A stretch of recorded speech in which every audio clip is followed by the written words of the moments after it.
This is lesson 2 for January 2nd by Robert Perry and Alan Watson.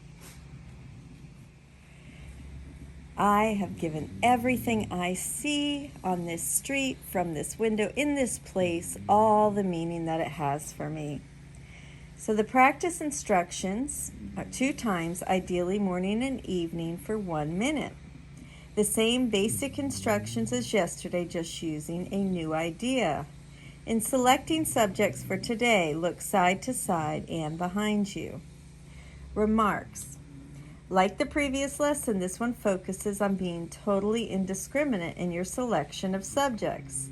The comments in paragraph 2 about avoiding selection by size, brightness, color, material, or relative importance to you are a brief reference to the course's theory of selective attention. According to the course, we are highly selective in what we attend to visually. Come here, baby. Sorry. We pay attention to things that visually stand out and therefore catch our eye, and we pay attention to things we value. Notice that both of these factors, things that visually stand out and things we value, are included in the sentence I just quoted. This implies that we are supposed to practice this lesson without our usual habit of selective attention, because that habit assumes that the different things in our visual field are truly different, and this lesson is meant to teach us that they are not. And the commentary. The meaning of yesterday's lesson is now a little clearer. Nothing I see means anything can be understood to say the only meaning anything has for me is the meaning I give to it. There is no intrinsic meaning in anything. When I first practiced lesson 1, I recall that the first object my eyes lit on was an excellent new photograph of my 2 children. At first, my mind rebelled at saying this photograph does not mean anything because it sure meant something to me.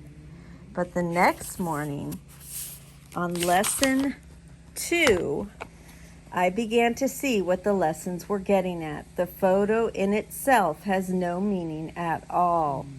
To the vast majority of people in the world, it really would mean nothing, but to me it meant something because I had given meaning to it.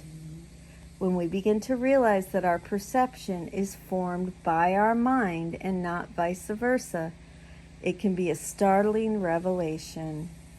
If this lesson seems trivial or obvious to you, try applying it the next time. Everything I see includes someone who in your perception is betraying you, lying to you, or abandoning you. I have given this situation all the meaning that it has for me. Not so trivial. And that is the conclusion of lesson 2 by Alan Watson and Robert Perry. Thank you so much for joining with me. I love you. Have a beautiful day.